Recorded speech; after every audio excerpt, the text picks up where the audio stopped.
On 24th August 2024, Burkina Faso witnessed one of the deadliest attacks in its history, an event that has cast a harsh spotlight on the country's ongoing struggle with the jihadist violence.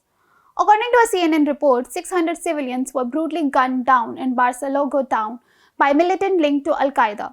These villagers, desperately digging trenches to protect their homes, became the latest victim in a conflict that has engulfed Burkina Faso for nearly a decade. Burkina Faso's problem with extremisms are not recent. It began around 2012 when the jihadist group like Ansar Dine and al-Qaeda in the Islamic Maghreb spilled over from the neighboring Mali, trying to gain control. Weak governance and the deep-rooted ethnic tensions only facilitated the rise of these extremist groups. In 2012, the Islamist insurgents in Mali capitalized on the Tuareg rebellion, merging their fights with the local grievances, which eventually crossed into Burkina Faso, escalating into a full-blown insurgencies. Groups like Jama'at and Islamic State in the Greater Sahara have since turned the northern and eastern regions of the country into the battlefield. The Sahel region in the north has been the worst affected, with the entire villages wiped out and thousands displaced. This region, sitting at the nexus of multiple borders, has become a hotspot for the jihadist activity, further complicating Burkina Faso's security situation. Decades of political instability have made matters worse. Since gaining independence in 1960, Burkina Faso has seen a series of military coups.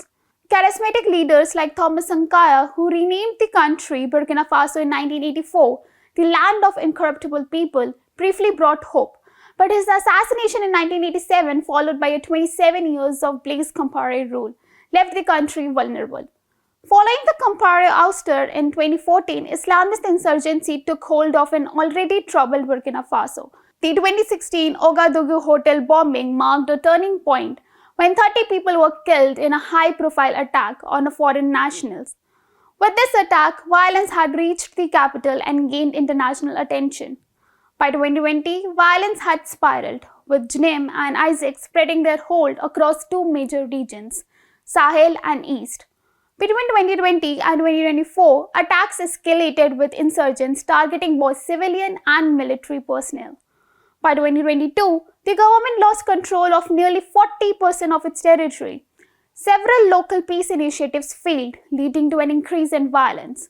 By 2024, the humanitarian crisis worsened and more international NGOs were forced to withdraw. The August 2024 massacre was particularly horrific. Militant attacked civilians digging defensive trenches. Witnesses reported gunmen arriving on motorcycles, systematically killing 600 people in just hours. This massacre further highlights the deepening security crisis in Burkina Faso.